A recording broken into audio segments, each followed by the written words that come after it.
In this video, I'm going to start with a new project. I'm going to make a fishing boat. I've been an avid boater for probably 40 years, and one of the things that I've learned is there's no such thing as a perfect boat.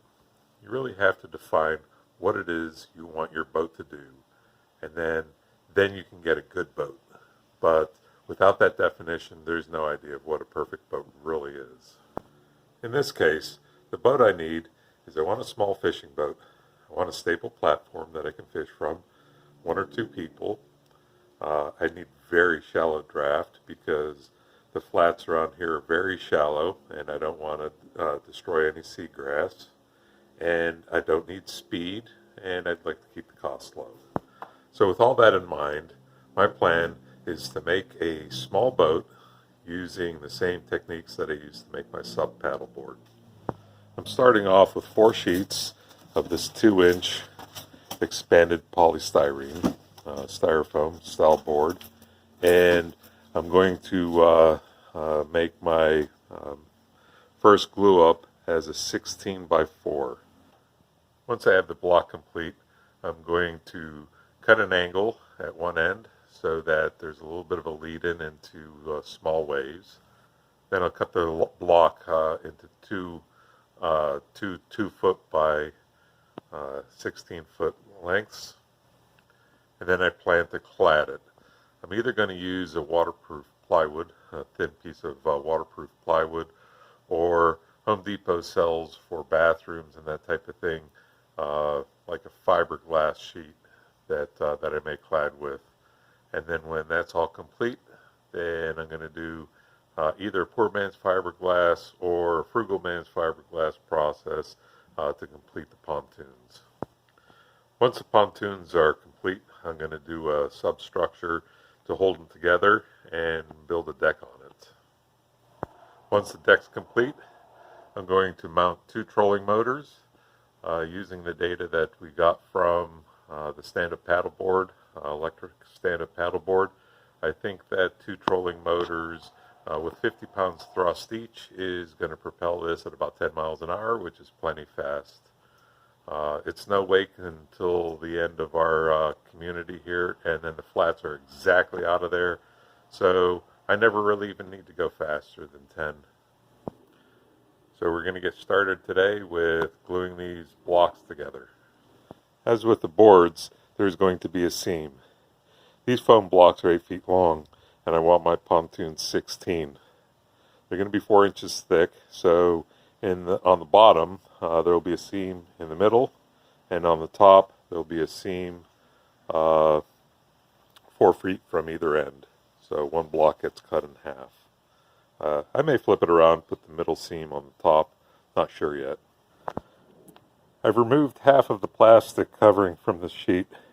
The idea is that I'm going to be gluing this stuff together with Gorilla Glue, and as it sets, it turns into a foam that expands, and if I leave some of that plastic sheeting on there, then it'll expand onto the plastic and give me an opportunity to be able to get rid of the extra Gorilla Glue that seeps out there, so I can have a nice square inside corner there to glue the next board to.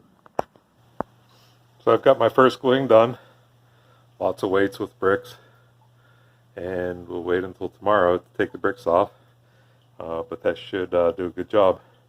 Thinking of possibly leaving the silver foil on the one side as a vapor barrier for the foam. Not sure yet. So I've covered this in some of my other videos, but what I'm doing here is just Gorilla Glue, and I've taken a little spatula, just a little Bondo spatula, kind of spread it out so it's smooth and kind of even coat, and just reasonable coat. And then also, when you use Gorilla Glue, don't forget that the stuff cures with water, so you have to kind of hit the other side with a little mister. I'm just using the mister on the garden hose, but you do need to have some water to complete the reaction. I believe that on my second board, I believe that one of the reasons that I had a bad glue up one time is I forgot to mist the mating board, so the glue just kind of turned hard without foaming up and completing the reaction. So I've got my 4 boards glued together. The Gorilla Glue seemed to work really nicely on this stuff. And I need to cut this half board off so I can glue it on the other side. I can cut that half off and glue it on this side. 6 of one, half a dozen of the other. And I'm just going to use a hacksaw.